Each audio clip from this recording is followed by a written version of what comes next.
बिस्मिल्लाहिर्रहमानिर्रहीम। अस्सलाम वालेकुम। जी सिंध जी मुझो पाक वतन। इन ही सिलसिले में तव्हां दोस्तनि सां साम्हूं आयासीं त सिंध जो हर हिकु आर्टिस्ट उहो असां वटि आहे, उहो असां मंझां आहे।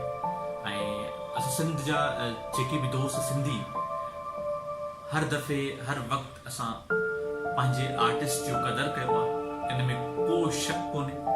ऐं इन ही सिलसिले में सिंध जो वॾो सुरीलो नाव, वॾो फनकार الهداد ज़रदारी, उहो हिन टाइम पंहिंजी ज़िंदगी ऐं मौत जे कश्मकश में आहे।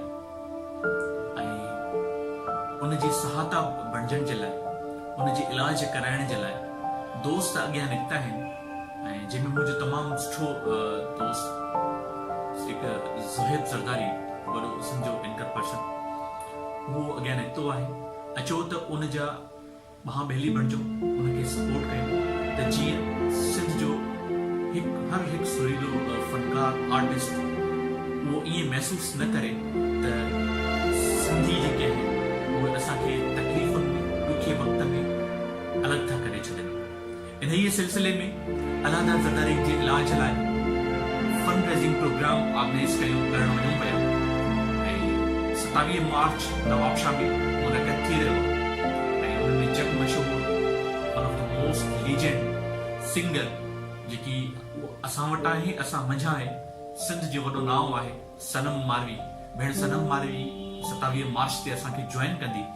ऐं को शक कोन्हे त सनम हर वक़्तु सिंध जे तकलीफ़ुनि में गॾु रहंदी आहे। ऐं इन ई सिलसिले में उहो 27 मार्च ते उन सां गॾोगॾु सिंध जा वॾा नाव शरीक थींदा। अचो त सभु गॾिजी करे पंहिंजे दोस्तनि सां गॾु फंड रेज़िंग चेरिटी प्रोग्राम में 27 मार्च नवाबशाह हलो ऐं الهداد ज़रदारी जे इलाज लाइ सहायता बणिजो, उनजो ज़रियो बणिजो त जीअं हू पंहिंजे इलाज जे लाइ बहितर इलाज कराए सघे ऐं पंहिंजी ज़िंदगी ख़ुशनुमा जीअं त विसारियो न। 27 मार्च नवाबशाह फंड रेज़िंग